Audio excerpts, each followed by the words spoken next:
ஆண்டவராகிய இயேசு கிறிஸ்துவ நாமத்தினாலே அனைவரையும் நான் வாழ்த்துகிறேன். நான் உயிரோடு இருக்கிற தேர்ந்தெடுத்த கிருபை நம் அரசாங்க கர்த்தர் ஒரு ஆண்டை 2024 ஆண்டை கூட்டி கொடுத்திருக்கிறார்.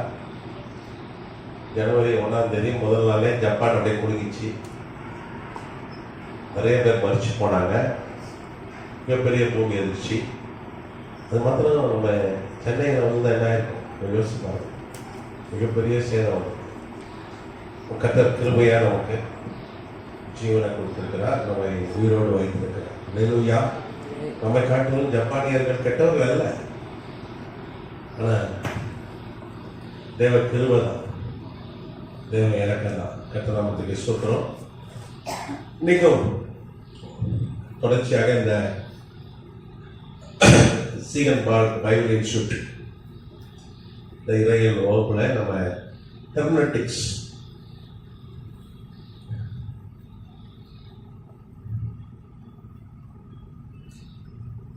வேத வியாக்கியானம், இது ஒரு பெரிய பாடம், மிகப்பெரிய பாடம்.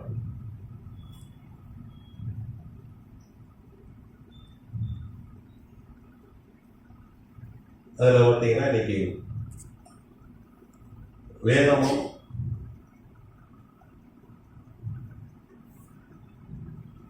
விஞ்ஞானமும்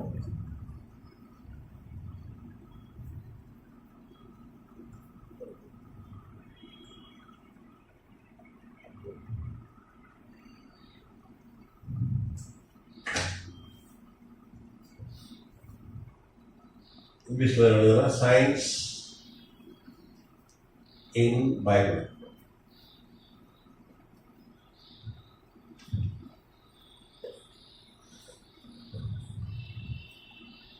அப்படின்னு ஒரு காரியத்தை நாம் கற்றுக்கொள்ள போகிறோம். இப்போ பைபிளில் நிறைய சயின்ஸ் இருக்கு. பழைய ஏற்பாட்டில் அதுவும் நிறைய விஞ்ஞான கருத்துக்கள் நிறைய இருக்கிறது. கர்த்தநாமத்துக்கு ஸ்தோத்திரம். விஞ்ஞானிகள் அநேகர், எல்லாருமே பெரும்பாலான விஞ்ஞானிகள் கர்த்தருடைய பிள்ளைகள், ஊழியக்காரர்கள், பைபிள் வாசிக்கிறவர்கள், ஜபிக்கிறவர்கள், அப்படிப்பட்டவர்கள் தான் விஞ்ஞானிகள் இருந்தாங்க. நம்ம போன விஞ்ஞானிகளாக கடவுள் இல்லைன்னு சொல்லுவான் அப்படின்னு நம்ம நினச்சிட்டு இருக்கோம். உலகத்தில் புகழ்பெற்ற விஞ்ஞானி சார் ஐசக் நியூட்டன்.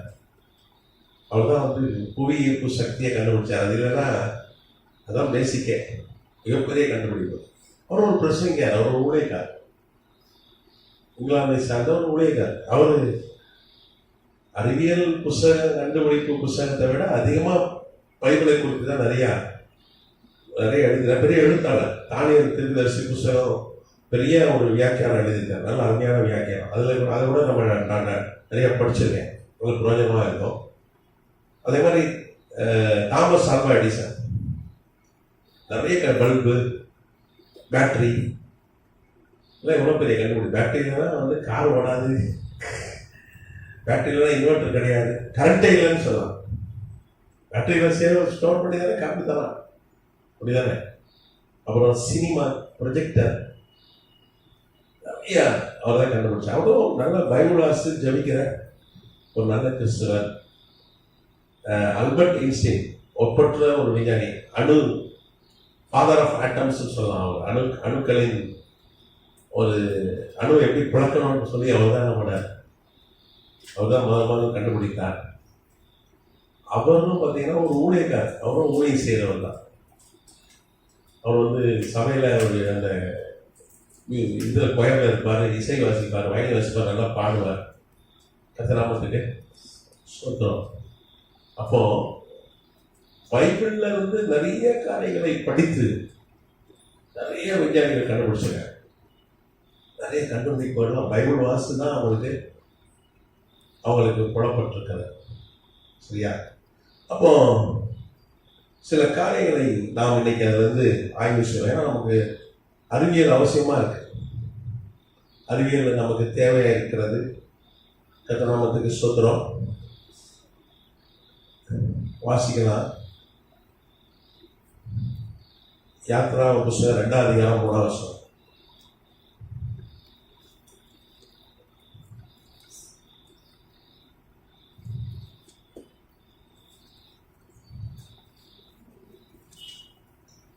யாத்திராவும் 2:3 வாசிக்கலாம். அவர் அதை அப்புறம் ஒளித்து வைக்க கூடாமல் ஒரு நாணப்பெட்டி எடுத்து அதற்கு பிசினும் கீழும் பூசி அதிலே பிள்ளையை வளர்த்தி நதியோரமாய் நாணலுக்குள்ளே வைத்தார். அதற்கு என்ன சம்பவிக்கும் என்பதை அறியும்படி அதன் தனத்தை தூரத்திலே நின்று கொண்டிருந்தார். அப்பொழுது பார்வோனின் குமாரத்தி நதியில் ஸ்நானம் பண்ண வந்தால் அவருடைய தாதிகள் நதியோரத்தில் உலாவினார்கள். அவன் நாணலுக்குள்ளே இருக்கிற பெட்டியை கண்டு தன் தாதி அனுப்பி அதை கொண்டு வரும்படி செய்தார். இங்கே கர்த்தநாமத்துக்கு ஸ்தோத்திரம். மோசே பிறந்த பொழுது அன்னைக்கு எகிப்துல ஒரு கர்த்தருக்கு சொல்றேன். அன்னைக்கு மோசே பிறந்த பொழுது, மோசே எப்ப பிறந்தானா 1525 1525 கிமு.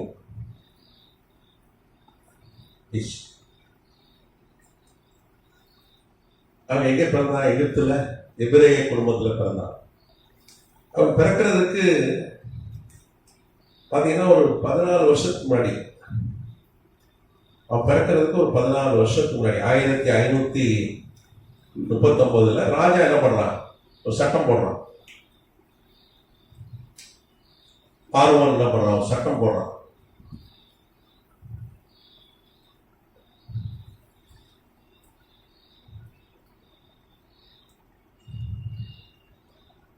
பார்வோன் ஒரு சட்டம் போடுறான். என்ன சட்டம் போடுறான்?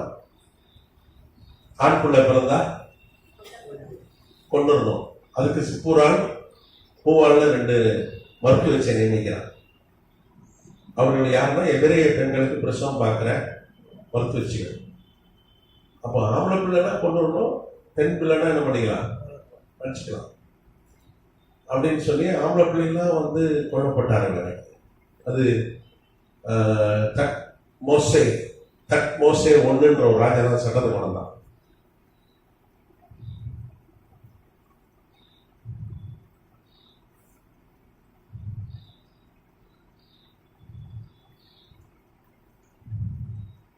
மோசே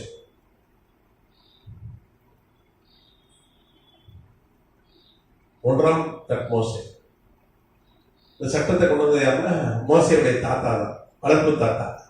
ஏன்னா அவருடைய மகன் தான் குமாரத்தி தான் என்ன பண்றா? அவ பேர் ஹேட்ஷேப் சுட்.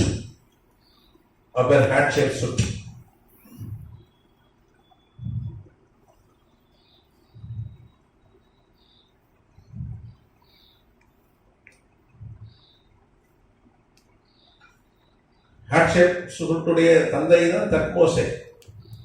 இவர் தான் என்ன பண்றாரு? ஒரு சட்டம் போடுறாரு. இவர் தான் போடுறாரு. ஏன்னா எபிரேயர்கள் ஆண்கள் பெருகிட்டா அவங்க அடிமையா இருக்க மாட்டாங்க.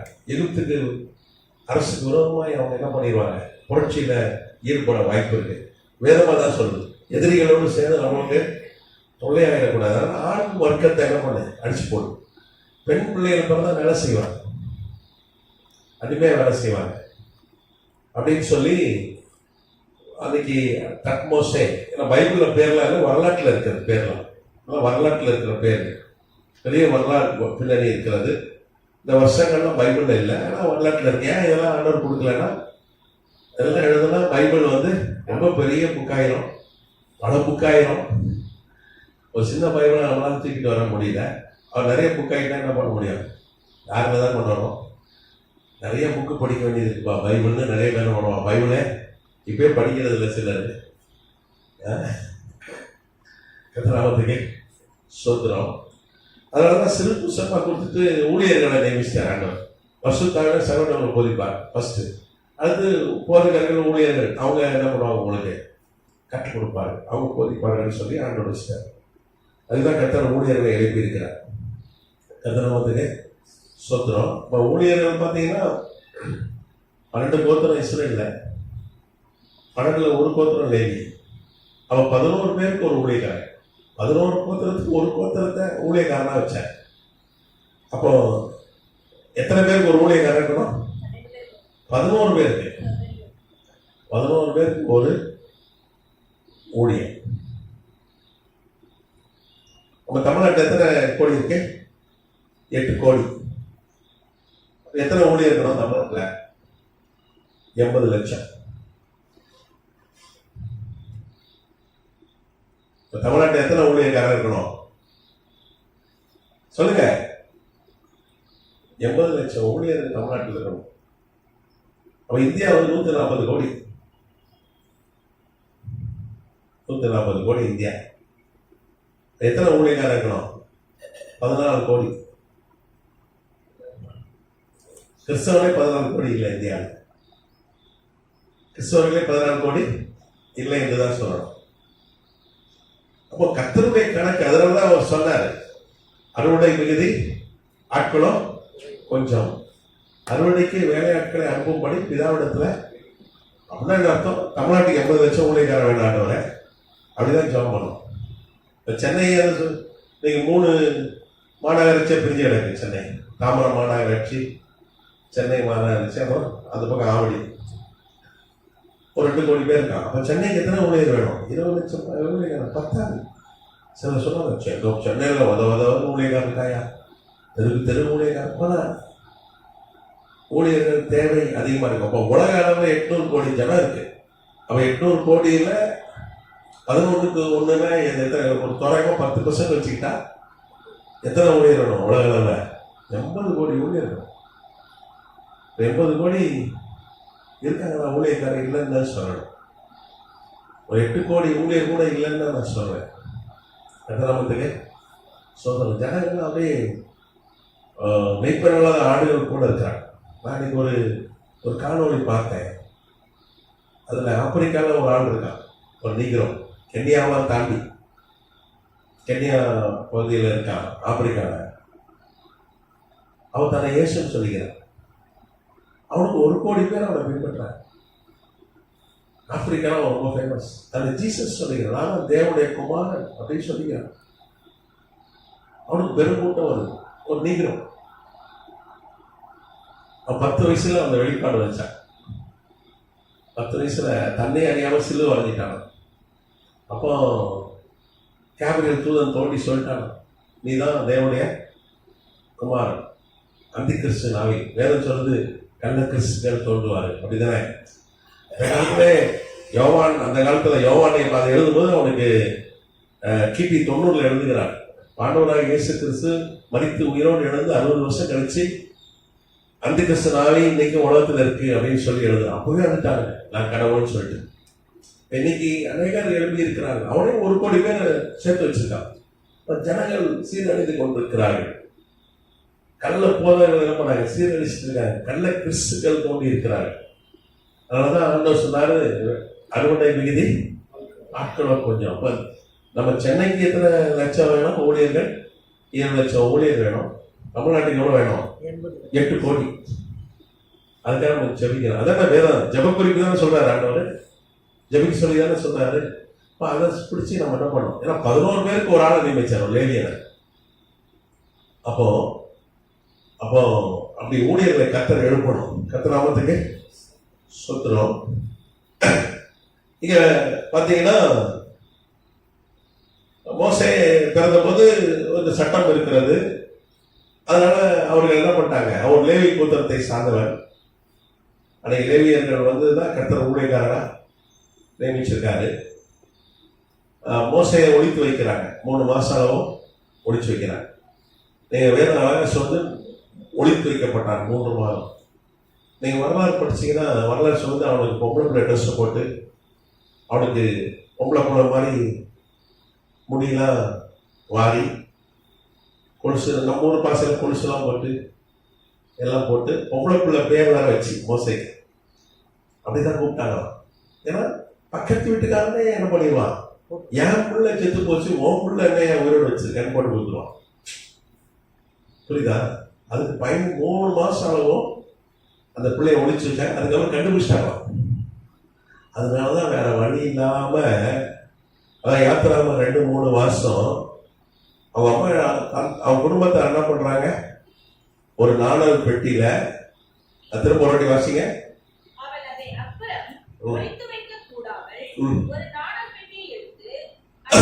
அதை அவள் அதை அப்புறம் ஒழித்து வைக்க கூடாமல் ஒரு நாடர் பெட்டி எடுத்து அதற்கு பிசினும் கீலும் என்ன பூசினாலா? அதிலே பிள்ளை பிசின், அப்புறம் கீல். பூசி அதிலே பிள்ளையை வளர்த்தி நதியோரமாய் நாடலுக்குள்ளே வைத்தார். அப்பதான் பார்வோன் குமாரத்தி ஆட்சியை சுட்டி எந்த சட்டம் போட்டானோ அந்த தத்மோசியுடைய மகன் ஆட்சியை சுட்டு அவள் பிள்ளை இல்லை. அந்த பிள்ளை பார்க்க அழகா இருந்தது. அழுத உடனே கத்தனை பண்ணாரு, அவன் உள்ளத்தை திருப்புறார், அவன் தூக்கி போயிட்டான். நீங்க ஒண்ணு கவனிக்கணும், என்ன பூசினாங்க அந்த காலத்துல? கீழ். கீழ் எப்போ பூசிருக்காங்க? 1525 கிமுல பூசிருக்காங்க கீழ். அப்ப இன்னிலிருந்து ஏறக்குறைய எத்தனை வருஷத்துக்கு முன்னாடி? இன்னைக்கு 2024. அப்போ 3550 வருஷம், ஏறக்குறைய 3550 வருஷத்துக்கு முன்னாடி அன்னைக்கு கீழ் என்ன பண்ணியிருக்காங்க? பூசியிருக்காங்க. கீழ் பூசியிருக்காங்க. இந்த பைபிள் படிக்கிற பழக்கம் உள்ளவர் தான் ராக்ஃபெல்லர். ராக்ஃபெல்லர்னு ஒருத்தர் இருந்தார், உலகத்திலே மிகப்பெரிய பணக்காரர். அவர் தான் 19ஆம் நூற்றாண்டுல மிகப்பெரிய பணக்காரர். இன்றைக்கு கணக்குடைய ஒரு சொத்து மதிப்பு 50 லட்சம் கோடிக்கு மேல. இதுக்கு உலக பணக்காரர் எலான் மஸ்க் 20 லட்சம் கோடி தான். ஆனா மிகப்பெரிய பணக்காரர். அவர் எப்படி பணக்காரர்னா, எண்ணெய் கிணறு தோண்டி தோண்டி தோண்டி தோண்டி அதில் எண்ணெய் எடுத்து பெட்ரோலை அவர் தான் கொண்டு வந்து ஸ்டாண்டர்ட் ஆயில் கம்பெனின்னு ஒரு கம்பெனி வச்சு எங்கெங்க பெட்ரோல் கிடைக்க தேடி தேடி தேடி அதில் தான் சம்பாதிச்சார். அவர் கப்பலில் ஏற்றி கொண்டு விற்று விற்று விற்று பெரிய கோடீஸ்வரர் ஆகிட்டார். அன்னைக்கு அரேபிய நாடுகள்லாம் அவங்களே விற்கல, இந்த மாதிரி வெள்ளைக்காரங்க தான் என்ன பண்ணானுங்க, எங்கே போய் பெட்ரோலை கண்டுபிடித்து அவங்க என்ன பண்றாங்க செய்யறாங்க. முதல் எங்கே பெட்ரோல் கண்டுபிடிக்கப்படுதுன்னா பென்சில்வேனியா அமெரிக்கா 19ஆம் நூற்றாண்டு ஆரம்பத்தில். அதுக்கு முன்னாடி பார்த்தீங்கன்னா திமிங்கலத்தின் எண்ணெய், திமிங்கல வேலைக்கு போவாங்க. திமிங்கலத்தை வேட்டையாடுறது ரொம்ப கஷ்டம். பெரும்பாலும் செத்துருவான், இல்லை பாதி பேர் உயிர் விடுவான், மேலே விழுந்துருவான் டம்புன்னு. அது ஐயா சபை நீளம் இருக்கும், ஐயா சபை அங்கெல்லாம் இருக்கும். யோசிச்சு பாருங்க, இந்த சபை நீளம் இருக்கும், அதெல்லாம் இருக்கும். இவங்க போய் அந்த காலத்துல எதுவும் மோட்டர் போட கிடையாது, ஒன்றும் கிடையாது. பாய்மர கப்பலில் போய் வேட்டையாடுவாங்க. இன்னைக்கு மாதிரி ஆயுதங்களும் அன்னைக்கு கிடையாது. இன்னைக்கெல்லாம் தவான்னு சுற்றுவான், நல்ல ஆயுதம்லாம் வச்சிருக்கான். பெரும்பாலும் இருக்கிறதுலே பெரிய கொடுமை என்னன்னா திருங்க வேட்டைக்கு போனவன் தான் உயிரோடு வரமாட்டான், ரொம்ப கஷ்டம். அப்படி திமிங்கல வேட்டை அந்த எண்ணெயை எடுத்து கொண்டு வந்து தான் என்ன பண்ணுவாங்க, அன்னைக்கு பெட்ரோலையே கண்டுபிடிக்க முடியல, அதுதான் உபயோகித்தார்கள். திமிங்கலத்துடைய கொழுப்பை உருக்கி ஆயில், வேல் ஆயில் என்று சொல்லுவாங்க, அதுதான் வெள்ளைக்காரன் எல்லாம் யூஸ் பண்ணான், ரொம்ப பேர் யூஸ் பண்ணான், அதுதான் அன்னைக்கு இருந்தது. ஆனால் பென்சில்வேனியான்னு ஒரு நாடு, ஒரு பட்டணம், ஒரு பகுதி அமெரிக்காவில் இருக்கிறது, பென்சில்வேனியா.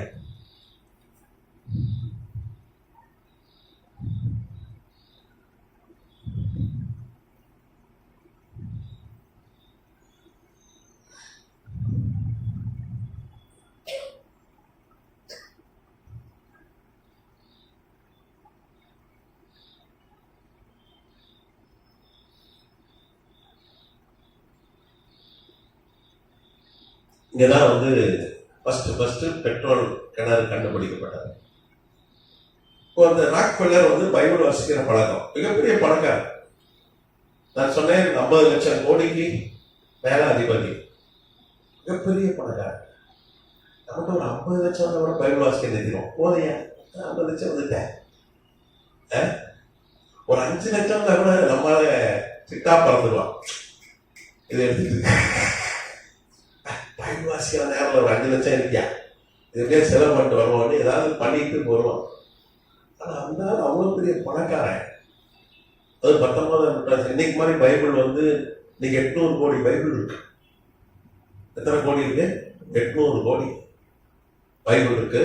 செல்போன்லயும் லேப்டாப்லயும் 2000 கோடிக்கு மேல டிஜிட்டல் பைபிள் இருக்கு.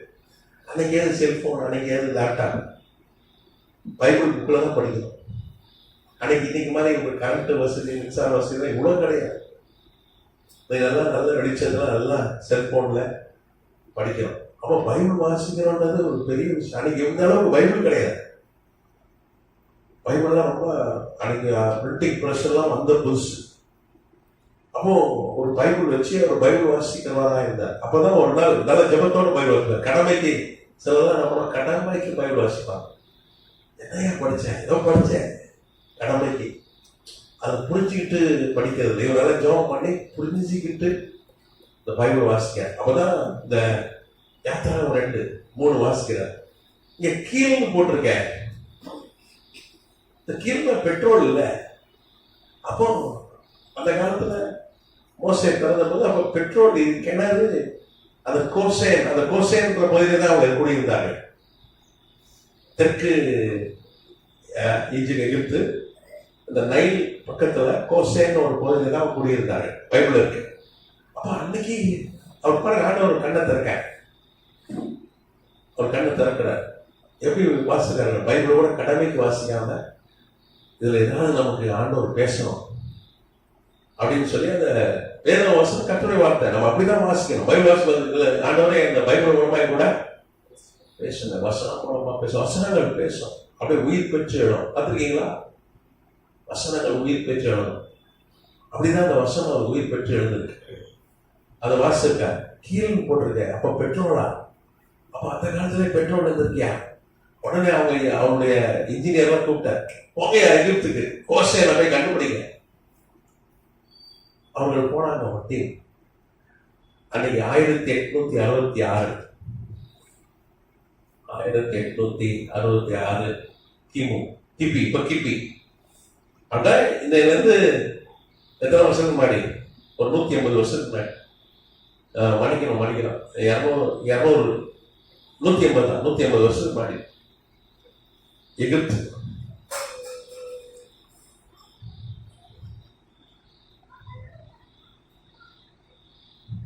அங்க போனா அங்க பெட்ரோல் இருக்குங்க. அப்போ அந்த காலத்துல பெட்ரோல் இருக்குன்னு சொல்லி பைபிள்ல சொல்லப்பட்டது. அப்போ எகிப்துக்கு முதல் பெட்ரோல் கிணறு என்னதான் இந்த ராக்ஃபெல்லருடைய ராக்ஃபெல்லர்.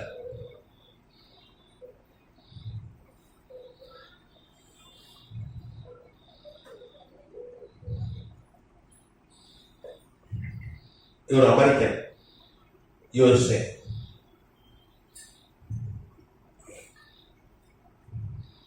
Standard oil company.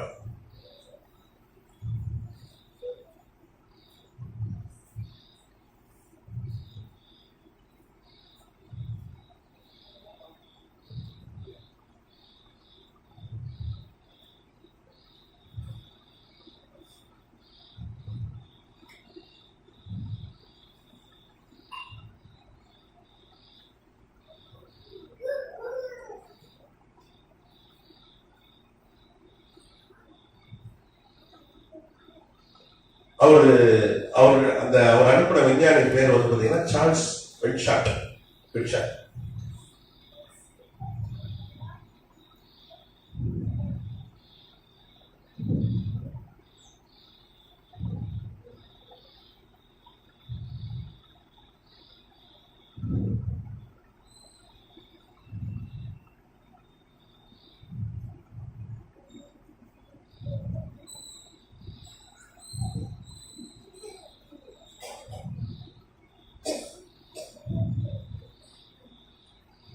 அப்ப பைபிள் படிச்சா கண்டுபிடிக்கலாம். அப்புறம் என்ன பண்ணலாம்? பணக்காரனா ஆகலாம். பணக்கார ஆயிட்டால ஒரு என்ன கிணறு கண்டுபிடிச்சு பணக்கார ஆயிட்டாங்க. பைபிள் படிக்கும்போது ஆத்மாவுக்கும் அது நல்லது. அது போக அது கண்டுபிடிக்கிறாங்க. எல்லாத்துக்கும் மேல கொஞ்சம் காசும். பைபிள் படிச்சா ஆண்டவர் என்ன பண்ணாரு?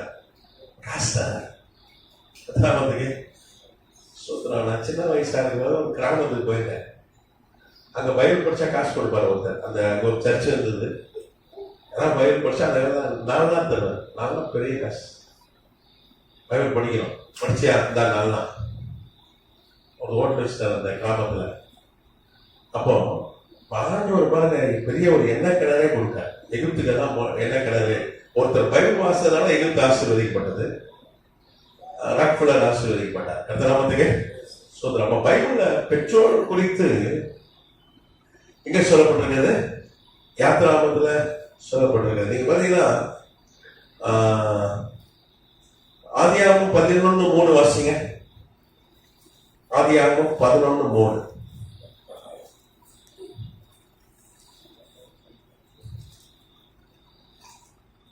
அப்பொழுது அவர்கள், நாம் செங்கல் அறுத்து அதை நன்றாய் சுடுவோம் வாருங்கள் என்று ஒருவரோடு ஒருவர் பேசிக் கொண்டார்கள். கல்லுக்கு பதிலாக செங்கலும் சாந்தலுக்கு பதிலாக நிலக்கீலும் அவர்களுக்கு இருந்தது. சாந்துக்கு பதிலாக என்ன இருந்தது? நிலக்கீலும். அன்னைக்கு நிலக்கீல்ன்றது பெற்றோர். ஆதியாகமம் 11ஆம் அதிகாரம் 3ஆம் வசனம். அங்கே இலக்கிய குறித்து சொல்லப்பட்டிருக்கிறது. அப்ப அன்னைக்கே பைபிள் பெற்றோர்களை குறித்து நமக்கு சொல்கிறது. ஆதியா புஸ்தகத்தை கர்த்தர் மோசே கொண்டுதான் எழுதி கொடுத்தார். மோசே எப்போ எழுதினாங்க? 1445.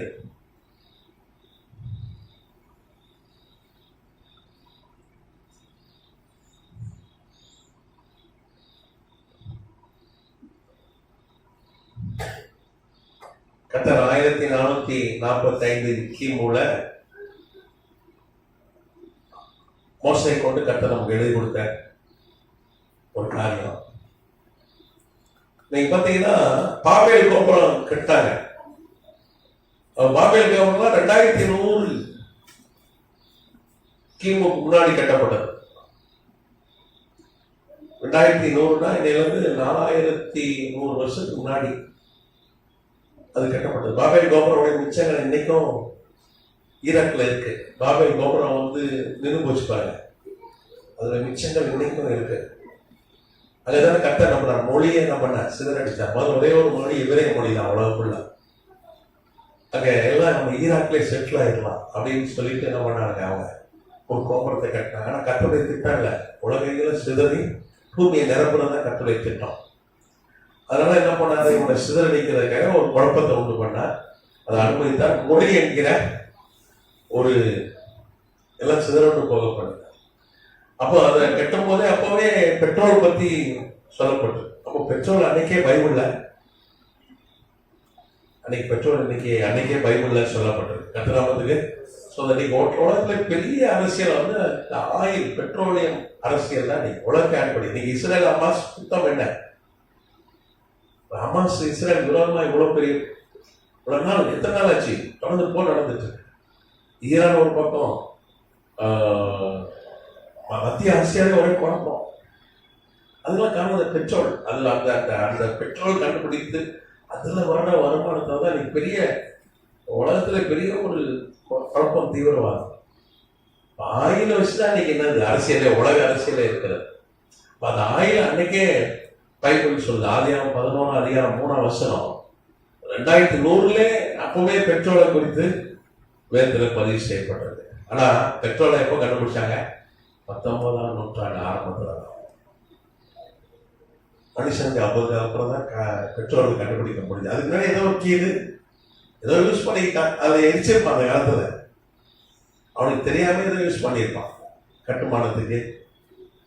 அது மாதிரி இப்பதான் அதை டீசல் பெட்ரோல் பிரிச்சு எடுக்கிறத 19ஆம் நூற்றாண்டு தான் கண்டுபிடிச்சி ஏரோப்ளேனு, காரு, பைக்கு, கப்பல், விமானம் எல்லாம் ஓடுற மாதிரி கண்டுபிடிச்சிருக்காங்க. கத்தராமத்துக்கு சொந்தம். இந்த ரெண்டுல தான் மனுஷனால வாழ முடியாது. செல்போனு, இன்னொன்று பெட்ரோல், டீசல். இது இல்லைன்னு நீங்க அவ்வளவுதான், மனுஷன் சமைச்சு போயிடுவான். இது ரெண்டும் வேணும். அது மாதிரி ஆயிட்டான் மனுஷன்.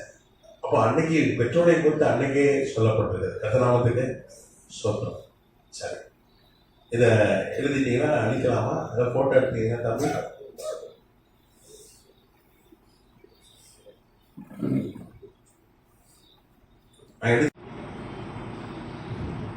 அவருடைய பிதாக்களுக்கு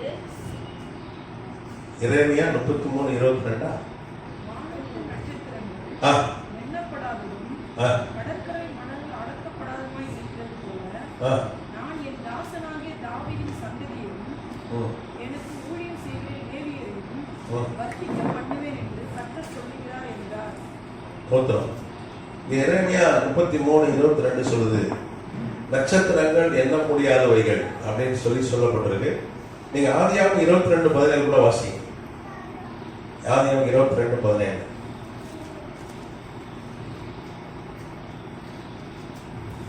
நான் உன்னை ஆசீர்வதித்து ம். சந்ததியை வானத்து நட்சத்திரங்களைப் போலவும் ம். கடற்கரை மணலைப் போலவும் பெருகவே பெருகப் பண்ணுவேன் என்றும் ம். உன் சந்ததியார் தங்கள் சத்துருக்களின் வாசல்களை சுதந்தரித்துக் கொள்வார்கள் என்றும் உள்ள வாசிங்க. நீ என் சொல்லுக்கு கீழ்ப்படிந்தபடியினால் ம். உன் சந்ததிக்குள் பூமியில் உள்ள சகல ஜாதிகளும் ஆசீர்வதிக்கப்படும் என்றும் ம். என் பேரில் ஆணையிட்டேன் என்று கர்த்தர் சொல்லுகிறார் என்றார். இங்கே ஆதியாகமத்திலையும் வாசம், எரேமியாலையும் வாசம், நட்சத்திரங்கள் எண்ண முடியாதவைகள்னு வேதம் சொல்லுது. நீங்க பாருங்க, 2054 கிமுல கர்த்தர் ஆபிரகாமுக்கு தரிசனமாகிறார். ஆபிரகாமுக்கு தரிசனமாகி நட்சத்திரங்கள் எப்படி எண்ண முடியாதவனா இருக்கோ அந்த மாதிரி உன் சந்ததி என்ன பண்ணுவேன், நான் பெருகப்படுவேன் அப்படின்னு சொல்லி அவனுக்கு வாக்கு கொடுக்குறார். ஆதியாகமம் 22:17. இதெல்லாம் வந்து பார்த்தீங்கன்னா 2054 கிமுல நடந்த சம்பவம். இன்னையிலிருந்து 4080 வருஷத்துக்கு முன்னாடி நடந்த ஒரு சம்பவம். அப்பவே ஆண்டவர் சொன்ன நட்சத்திரங்கள் எண்ணி முடியாதவைகள் அப்படின்னு சொல்றார். அதே மாதிரி எரேமியால கர்த்தர் சொல்றார். எரேமியாலாம் வந்து 6ஆம் நூற்றாண்டுல வாழ்ந்தார்.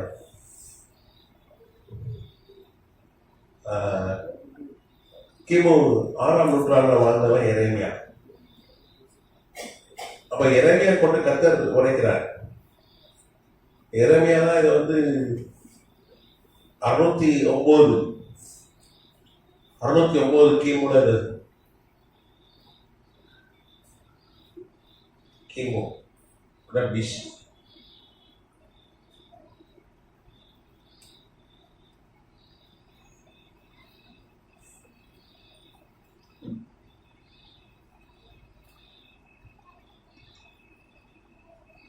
நட்சத்திரங்கள் எண்ணி முடியாதவைகள்னு வேதம் சொல்லுது. ஆனா உலகத்தார் இன்னைக்கு என்ன நம்பிக்கை இருந்தாங்கன்னா, ஒரு 1022 நட்சத்திரம் தான் இருக்கு, அதுக்கு மேல இல்லைன்னு சொல்லி நம்பினார். 1022 நட்சத்திரம் தான் இருக்குன்னு சொல்லி, அதுவும் 17ஆம் நூற்றாண்டு வரைக்கும். 17ஆம் நூற்றாண்டு, இப்ப நம்ம எத்தனாவது நூற்றாண்டுல இருக்கிறோம்? 21ஆம் நூற்றாண்டுல இருக்கிறோம். அப்போ ஒரு 400 வருஷத்துக்கு முன்னாடி வரைக்கும் 1022 நட்சத்திரம் தான் இருக்குன்னு சொல்லி அப்படிதான் என்ன பண்ணாங்க, எல்லாம் பேசிக்கிட்டாங்க, அப்படிதான் நம்பினாங்க. விஞ்ஞானிகள் அதான் சொன்னாங்க. அன்னைக்கு வந்து பெரிய விஞ்ஞானி பார்த்தீங்கன்னா ஹிப்போக்ரேட்டஸ் அப்படின்னு ஒரு விஞ்ஞானி இருந்தார். அவர் சொல்றது எல்லாமே கரெக்டுன்னு சொன்னாங்க, கிரேக்க விஞ்ஞானி.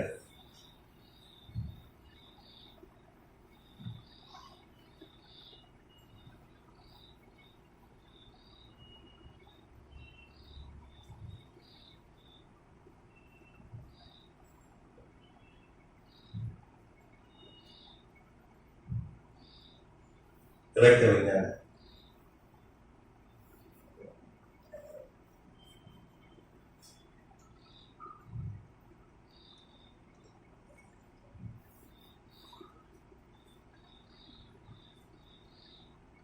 ஒரு 460 கிமுல இருந்து 370 கிமு வரைக்கும் வாழ்ந்த மனிதன். கிமுனா பிசி, கிறிஸ்துவுக்கு முன். இவர் சொன்னதை எல்லாம் நம்பினாங்க. பெரிய விஞ்ஞானின்னு சொல்லி இவர் தான் அந்த காலத்துல பெரிய. அவரே என்ன சொன்னாரு, 1022 நட்சத்திரங்கள் தான்.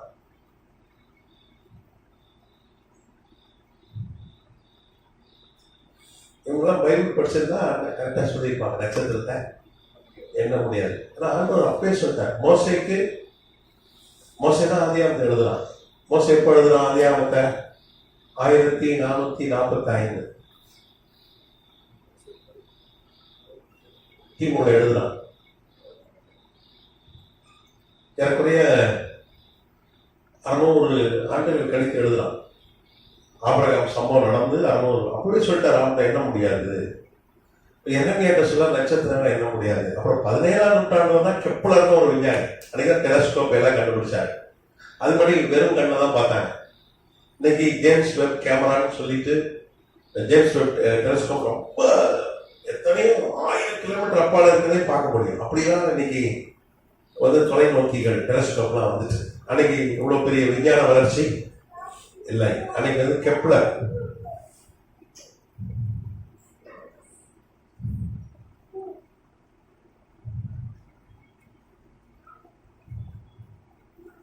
ஜெர்மனி நாட்டை சார்ந்த விஞ்ஞானி, வாழ்வியல் விஞ்ஞானி.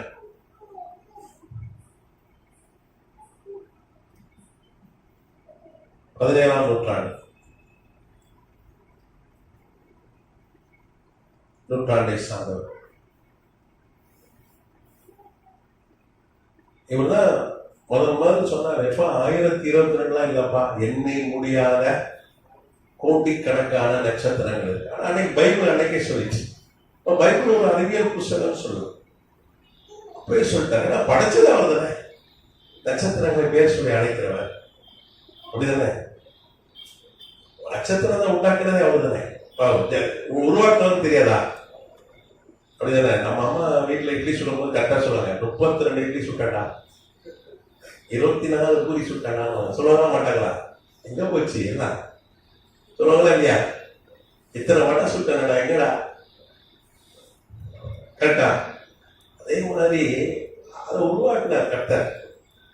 அன்னைக்கு எவன் பைபிளை படிச்சிருந்தானா இவ்வளோ ரொம்ப லேட்டா ஏறக்குறைய 5600 ஆண்டுகள் கழிச்சுதான் நட்சத்திரங்கள் எண்ண முடியாது அப்படின்னு சொல்லி கண்டுபிடிக்கலாம். ஆனா வேதம் அன்னைக்கே சொல்லிச்சு. அப்போ வேதத்துல விஞ்ஞானம் இருக்கிறது, அதுக்கு விஞ்ஞானிகளுக்கு பதில் இருக்கிறது, சயின்ஸ் இருக்கிறது பைபிள்ல. அப்போ கர்த்தர் அவர்தான் உண்டாக்குனார். எல்லாமே துல்லியமா இருக்கு. இப்ப சமீபத்துல கூட உலகத்துல ரொம்ப புகழ்பெற்ற வான்வியல் விஞ்ஞானின்னு பாத்தீங்கன்னா டாக்டர் கேரல் சாகர்.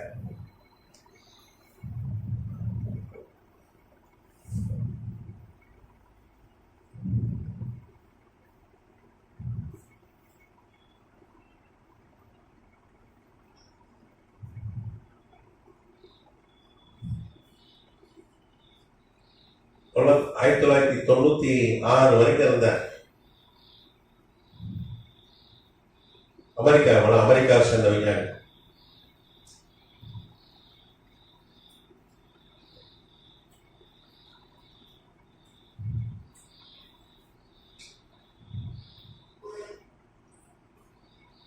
எவ்வளவு முயற்சி போனாலும் நட்சத்திரம் என்ன முடியாதுன்னு சொல்லி சொன்னாங்க. ஒன்றவே முடியாது. அது எந்த ஒரு கருவி இல்லை, எந்த கம்ப்யூட்டர் இல்லை, எந்த டெக்னாலஜி இல்லை, எந்த டெலஸ்கோப் இல்லைன்னு சொன்னார். ஒரு பெரிய விஞ்ஞானிகள், அமெரிக்காவை சேர்ந்த வான்வியல் விஞ்ஞானி. ஆனா கர்த்தர் அவர் நட்சத்திரங்களை எழுதி வச்சிருக்கேன்னு சொன்னார். நான் அவர் பேர் சொல்லி அழைக்கிறேன். எப்பேற்பட்ட தேவைப்பாடு. அவர் எத்தனை கோடி இருக்கும், அத்தனை பேரையும் அவர் என்ன வச்சிருக்கார், ஞாபகத்தில் வச்சிருக்கார். அப்ப நட்சத்திரத்தோட இந்த உலகத்தில் இருக்க மக்கள் தொகை கம்மி தான், 800 கோடி தான். அதனால நான் அவனை அறிந்திருக்கிறேன், பேர் சொல்லி அழைத்திருக்கிறேன், நீ என் தாசர் அப்படின்னு சொல்றாங்க. அப்போ அவர் நம்மளை பேர் சொல்லி அவரை அழைக்கிறார், நட்சத்திரத்தை அழைக்கிறார். அதை விட நம்ம விசேஷமானவர்கள். அப்ப நம்ம பேர்லாம் அவர் தெரிந்து வைத்திருக்கிறார். அப்படிதானே, நம்ம பேர்களை அவர் அறிந்திருக்கிறார். அப்ப நம்ம அறிந்து வச்சு அவர் உள்ளங்கையில நம்மளை வரைந்து வைத்திருக்கிறார். இப்போ நட்சத்திரத்துக்கே இவ்வளோ விசேஷம் இருக்குன்னா நமக்கு ரொம்ப ரொம்ப விசேஷத்தவர்களாக இருக்கிறோம். அப்போ நம்மளை எல்லாம் அறிந்திருக்கிறார். சரியா? நீ 8 தாண்டிட்டு இந்த கேள்வி தான் கேளுங்க. இன்னைக்கு இந்த வகுப்பை முடிச்சிடணும். இந்த கேள்வி இருக்கா?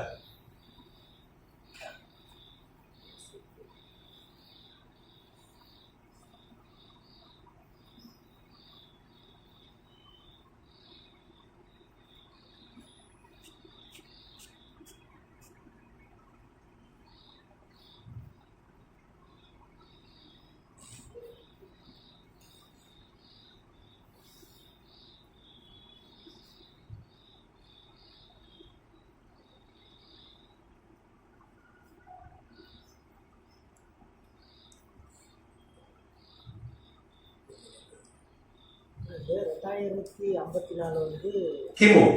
கிமு. ஆமா. அப்போ வந்து தேவன் வந்து ஆபிரகாமுக்கு தோன்றினார். அப்போ இந்த கிபி இது 1000 ஆனா அது ஆதியாகமத்துல நடந்த சம்பவங்கள்லாம் பிற்பாடு தான் எழுதப்பட்டது, உடனே எழுதப்படல. ஏன்னா மோசையை கொண்டு எழுதுனார். மோசை 600 வருஷம் கழிச்சு எழுதுறான்.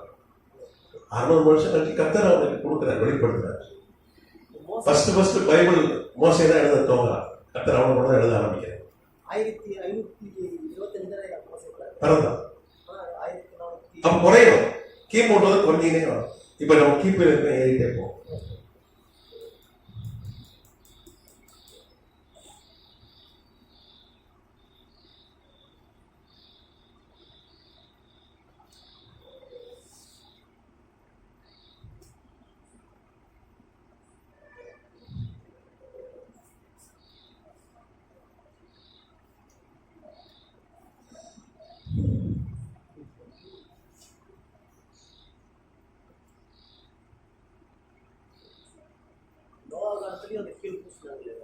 ஆமா, அது ஆபிரகாமுக்கு முந்தின காலம் தான். ஆமா, அதையும் நான் சொல்ல மறந்துட்டேன். ஆமா ஆமா, அதையும் நம்ம விட்டுட்டோம். அது 2500 நல்லவேளை. ஆமா, ஆதியாகமம் 6ஆம் அதிகாரம் 14 வருஷம். நீ கோப்பையர் மரத்தால் உனக்கு ஒரு பேழை உண்டாக்கு, அந்த பேழையிலே அறைகளை உண்டு போன அதை உள்ளும் புறமும் கீழ் பூசு. இது 2500. இது 2500 கிமு.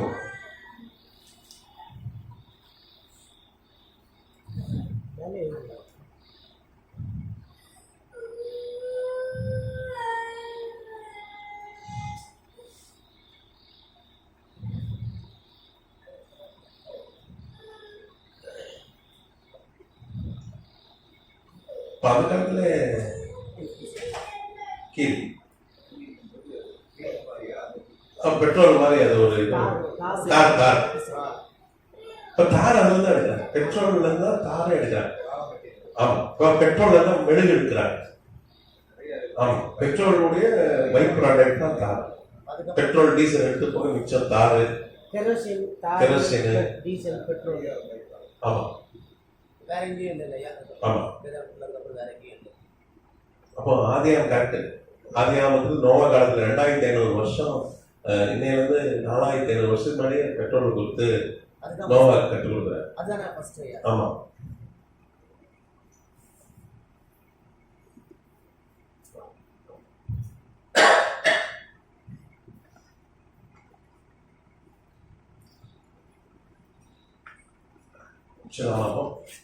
டேவிட் ஐயா வந்து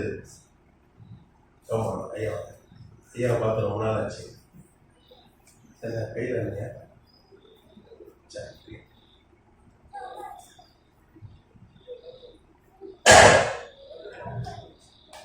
ஜெபம் செய்வோம்.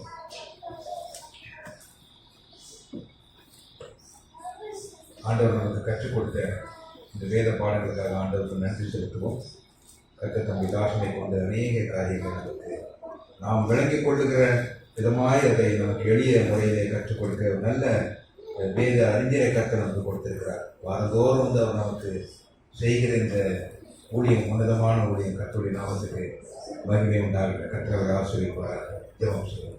அன்புள்ள பரம தகப்பனே, மறுபடியும் ஒரு விஷயம், உங்களுடைய ஆலயத்திலே நாங்கள் ஒரு சிலராய் கூடியிருக்கிறோம்.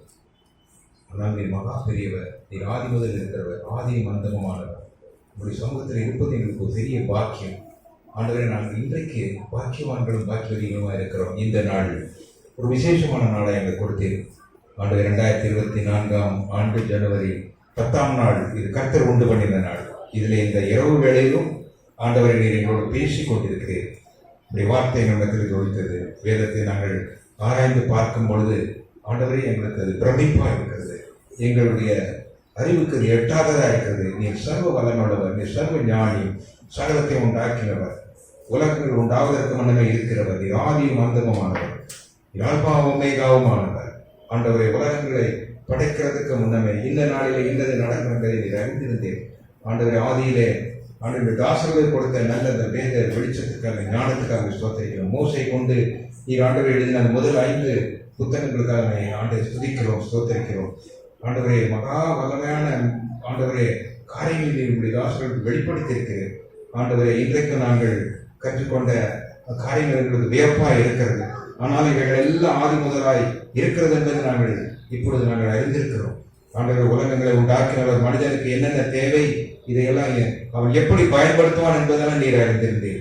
ஆண்டவரே, நோவாவு காலத்திலேயே இந்த கீழ் ஆண்டவரே அது கண்டுபிடிக்கப்பட்டது என்பதை நாங்கள் அறிந்து ஆண்டவரை ஆச்சரியப்படுகிறோம். அதற்கு முன்னதாக உலகத்திலே ஆதாம் ஏவாளை சிருஷ்டிக்கும் பொழுதே மனிதனுக்கு, ஆதாமுக்கு, அவனுடைய சந்ததிக்கும் தேவையானது எல்லாம் என்னென்ன என்பதெல்லாம் நீர் பூமியிலே அப்பொழுதே நீர் ஆண்டவரை வைத்திருந்திருக்கிறீர். அதை நாங்கள் பின்புதான் நாங்கள் அதை கண்டுபிடித்தோம். ஆண்டவரே, நட்சத்திரங்களை எல்லாம் நீர் எண்ணி இருக்கிறீர்கள் வேதம் சொல்லுகிறது. எங்களுடைய அறிவு கெட்டாதது வியப்பா இருக்கிறது. ஆண்டவரே, வானத்தை அண்ணாந்து பார், நட்சத்திரங்கள் உன்னால் என்ன கொடுமானால் என்ன என்று ஆண்டவரை நீர் ஆபிரகாமுக்கு சொன்னீர். ஆண்டவரே, ஆபிரகாமால் அது முடியாது. கடற்கரை மணலத்தனையாய் அதிலும் அதிகமாய் ஆண்டவரை கோடான கோடான கோடான கோடிக்கணக்கான நட்சத்திரங்கள் மனிதனுடைய அறிவு கெட்டாமல் இருக்கிறது. ஆண்டவரை, நீர் உடைய அனந்த ஞானத்தினால் அவைகளை உண்டாக்கினீர். வானத்தில் அவர்களை வைத்திருக்கிறீர். ஆண்டவரே, சின்ன கூட்டம் மனித கூட்டங்கள். ஆண்டவரே, நாங்கள் ஆண்டவரே ஒவ்வொரு மனிதனுடைய பெயரை நீர் அறிந்திருக்கிறீர். கோடி கோடி கோடி கோடிக்கணக்கான நட்சத்திரங்களை எல்லாம் நீர் பெயர் சொல்லி அழைக்கிறீர். அவைகள் எல்லாம் சிருஷ்டித்தவர் நீர் தான். வானங்களில் அவைகளை நீர் வைத்திருக்கிறீர். கோடிக்கணக்கான மைல்களுக்கு அப்பால் அவைகள் இருக்கிறது. ஆண்டவரே, அவைகள் எல்லாம் நீர் பெயர் சொல்லி அழைக்கிறீர். நாங்கள் ஏமாற்ற மாட்டோம், மண்ணான மனுஷர்கள். ஆனாலும் எங்களை நீர் அவைகளை காட்டிலும் விசேஷித்தவர்களாக வைத்திருக்கிறீர். வானத்தை நட்சத்திரங்களை பார்க்கிறோம், கிரகங்களை பார்க்கிறோம், நீங்கள் விசேஷித்தவர்கள் என்று சொன்னீர். ஆகாயத்து பறவைகளை பார்க்கிறோம், ஆண்டவரை காட்டு புஷ்பங்களை பார்க்கிறோம், நாங்கள் விசேஷமானவர்கள். எங்களை நீர் நேசிக்கிறீர். எங்களைத்தான் உள்ளங்கைகளில் வரைந்திருக்கிறேன் என்று சொல்லியிருக்கிறீர். எங்களுக்காக நீர் ஆண்டவரை உலகத்தில் சகலத்தையும் படைத்து வைத்திருக்கிறீர். இதை நாங்கள் மறுபடியும் ஒரு விஷயம் அதை அறிந்து உமக்கு நன்றி செலுத்துகிறோம். உங்களுடைய ஆனந்த ஞானம் இன்றைக்கும் எங்களுக்கு கொஞ்சம் கொஞ்சமாய் வெளிப்படுத்துவதற்காக ஸ்தோத்திரிக்கிறோம். இவைகளை எங்களுக்கு அப்படி தாசன் மூலமாய் நீர் வெளிப்படுத்துவதற்காக ஸ்தோத்திரிக்கிறோம். அப்படி தாசனை கொண்டு நீர் ஆண்டவர் அநேக காரியங்களை எங்களுக்கு லகுவாய் நீர் கற்றுக் கொடுத்ததுக்காக ஸ்தோத்திரிக்கிறோம். ஆண்டவர் தாசனை ஆசீர்வதிப்பீராக. இன்னும் அநேக ஜனங்களுக்கு ஆண்டவரை வேதத்தை கற்பிக்கிற பாத்திரமாய் நீர் தெரிந்து கொண்ட ஆண்டவர் முன்குறித்த முத்திரித்த பாத்திரமாய் வைத்திருக்கிறதாக ஸ்தோத்திரம். கர்த்தர் அவரை ஆசிரியர், அவருடைய குடும்பத்தாரை கர்த்தர் நீர் வர்த்திக்க பண்ணும், வாழ்ந்திருக்க பண்ணும், செழித்திருக்க பண்ணும். உங்களுடைய நாமத்துக்கு மகிமை இன்னமும் பயன்படுத்தும் ஆண்டவரே. இந்த நாளில் இந்த இடத்துல என்னுடைய ஆலயத்தில் நாங்கள் கூடி வந்து இந்த வேதத்தை கற்றுக்கொள்ள இந்த ஆலயத்தை திறந்து கொடுத்த நம்முடைய தாசன் அருமையான போதகர் ஐயா அவர்களுக்கு அவருடைய குடும்பத்தார் வந்து கிருபை உண்டாவதாக, கிருபை உண்டாவதாக, கிருபை உண்டாவதாக, இறக்கங்கள் உண்டாகட்டும். இந்த புதிய வருடத்தில் இன்னும் அதிகமாக அநேக நாங்கள் கற்றுக்கொள்ள ஆண்டவரை தவறாமல் இந்த வேத பாடத்தில் கற்றுக்கொள்ள கர்த்தருக்கு அருள் செய்கிறாங்க. காலங்களை கருத்து இருக்குது. மறுபடியும் நாங்கள் ஒருவர் சந்திக்க வரைக்கும், ஆலயத்தில் நாங்கள் சந்திக்க வரைக்கும் கர்த்தர் கிருபையை எங்களை சூழ்ந்து கொள்ளட்டும், இறக்கங்கள் உண்டாகட்டும். இப்பொழுது நாங்கள் ஆண்டவரை பிரித்து போகிறோம். எங்களோட கர்த்தர் வருகிறாங்க. எங்கள் காரியங்கள் எங்கள் கரங்களை கொடுக்குறோம். எங்களை கண்மணி போல காத்தல் ஆண்டவரை இன்றைக்கு நாங்கள் கற்றுக்கொண்டதை திரும்ப திரும்ப எங்கள் நினைவுக்கு கொண்டு வர, அவைகள் ஆசை போட, அவைகள் எங்கள் வாழ்க்கையில் நாங்கள் அனுபவமாக்க உங்களுடைய அனந்த ஞானத்தை ஆண்டவரை மறுபடியும் நாங்கள் கண்டு வியந்து ஒவ்வொரு நாளும் உடைய அதிசயமான அற்புதமான எங்கள் அறிவு கேட்டாத ஆண்டவரை உடைய ஞானத்துக்காக ஆண்டவரை நாங்கள் உடைய துதிக்க எப்பொழுதும் நன்றி உள்ள பிள்ளைகளாக கர்த்தர் உதவி செய்கிறார்கள். எங்களை நினைத்தல் எங்களுக்கும் கர்த்தர் கிருபை செய்கிறார்கள். எங்கள் காரியங்களில் எங்கள் வாழ்க்கையிலுடைய வல்லமை நடக்குது. ஆண்டவரை உமக்கு ஒருவருக்கு சகல மகிமையின் துதியங்கான ஸ்தோத்திரம் உண்டாவதாக. ஆண்டவராக இயேசு கிறிஸ்துவின் நாமத்தில் வேண்டுகிறோம் எங்களுக்கு நல்ல பிதாவே, ஆமென். நம்முடைய கர்த்தராகிய இயேசு கிறிஸ்துவின் கிருபை, பிதாவாகிய தேவனுடைய அன்பும் பரிசுத்த ஆவியானவருடைய அன்பினை ஐக்கியமும் இன்றும் இன்னும் சதா காலங்களிலும் நம்ம அனைவரோடு கூட நிலைத்திருப்பதாக, ஆமென். யாரும் சேர்ந்து சொல்வோம், என் ஆத்மாவே கர்த்தரை ஸ்தோத்திரி, என் முழு உலகமே அவருடைய பரிசுத்த நாமத்தை ஸ்தோத்திரி, என் ஆத்மாவே கர்த்தரை ஸ்தோத்திரி, கர்த்தர் செய்த சகல உபகாரங்களை மறவாதே, ஆமென். அல்லேலூயா, அல்லேலூயா, அல்லேலூயா.